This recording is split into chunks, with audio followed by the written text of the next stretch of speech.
کچھ عرصہ پہلے سویڈن والوں نے کتاب اللہ کی توہین کی ہے. میں سویڈن والوں سے کہنا چاہتا ہوں، بلکہ سارے کفرستان سے کہنا چاہتا ہوں، امریکہ والوں تم بھی سن لو، اسرائیل والوں تم بھی سن لو، ڈنمارک والوں تم بھی سن لو، کتاب اللہ کی توہین کرنے کی وجہ سے اپنے انجام کی فکر کرو. ہاں جس طرح تم کتاب اللہ کی توہین کر رہے ہو، اسی طرح تمہارے آباء و اجداد ناقۃ اللہ کی توہین کر کے گئے ہیں. ناقۃ اللہ کی جس نے توہین کی ہے اس کا انجام کیا ہوا؟ قرآن کہتا ہے فَأَخَذَتْهُمُ الرَّجْفَةُ فَأَصْبَحُوا فِي دَارِهِمْ جَاثِمِينَ. زلزلہ آیا، ان کا نام و نشان اس دنیا سے مٹ گیا تھا. میں نے کہا ناقۃ اللہ کے بعد بیت اللہ کو اٹھا، بیت اللہ پہ حملہ کرنے کے لیے تمہارا ابا ابرہہ آیا تھا، ہاتھیوں کے ساتھ آیا تھا، فوجوں کے ساتھ آیا تھا، لو لشکر کے ساتھ آیا تھا. اللہ نے اس کے ساتھ کیا کیا؟ قرآن کا 30واں پارہ اٹھا،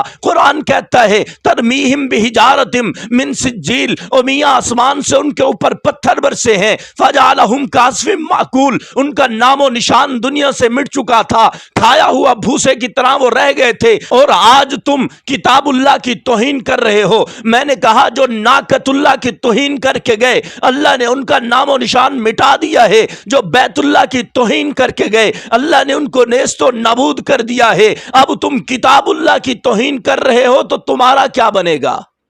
یاد رکھو تم اسی وجہ سے کتاب اللہ کی توہین کر رہے ہو کہ مسلمان کمزور ہیں، یہ ہمارا کچھ نہیں بگاڑ سکتے. ہاں میں مانتا ہوں ہماری غیرت نہیں، مانتا ہوں ہم اسلام کے اندر کچے ہیں، مانتا ہوں اسلام کے اندر کمزور ہیں، لیکن یاد رکھو ہمارا رب کمزور نہیں ہے. فانظروا کیف کان عاقبۃ المجرمین، ذرا دیکھو تو صحیح دنیا کے اندر رب نے اپنے نافرمانوں کے ساتھ کیا کیا ہے. شاعر اللہ کی جو گستاخی کرے رب نے ان کو کیسے ختم کیا ہے. اور ایک بات میں اپنے مسلمان بھائیوں سے کہنا چاہتا ہوں، میاں اپنی بیلوں میں جو ہم چھپے پڑے ہیں ذرا باہر نکلیں، دنیا کا مقابلہ کریں، کتاب اللہ کی عزت اور عظمت کے لیے مٹ جائیں. کیوں؟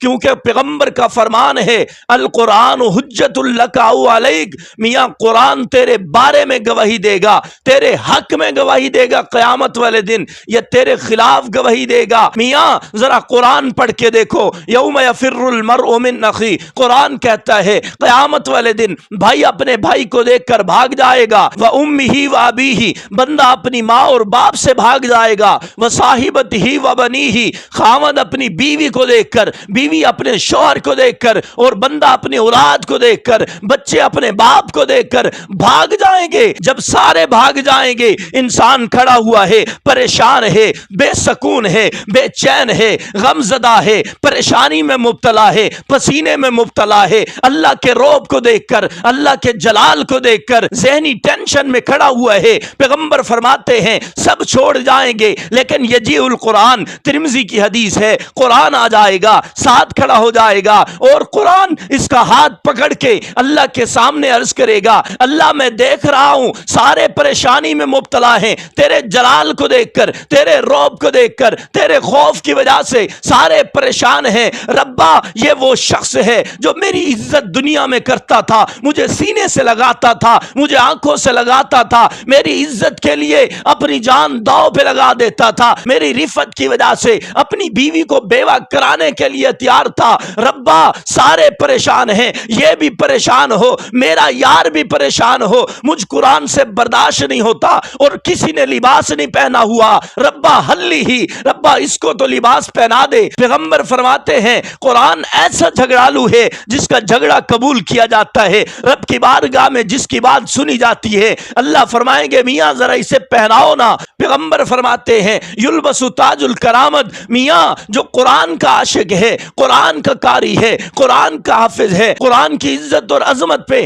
کٹنے کے لیے تیار ہے، اسے کرامت کا تاج پہنایا جائے گا. لیکن نچلا دھڑ پھر بھی ننگا ہے. پھر قرآن عرض کرے گا اللہ زدہ، مزید اسے کچھ پہنائیے. پھر پیغمبر فرماتے ہیں یلبس لباس الکرامت، میاں کرامت کا لباس پہنایا جائے گا. جب تاج بھی پہنا دیا جائے گا، لباس بھی پہنا دیا جائے گا، پھر قرآن عرض کرے گا اللہ ارزان ہو اللہ میں اس سے راضی تھا، اللہ میرا یار ہے، اللہ میرا عاشق ہے، اللہ یہ میرا حافظ ہے، اس سے راضی ہو جائیے۔ اللہ فرشتوں سے عرض کریں گے میاں تم گواہ ہو جاؤ، میں نے اس کو معاف کر کے اس کے لیے جنت کا اعلان کر دیا ہے۔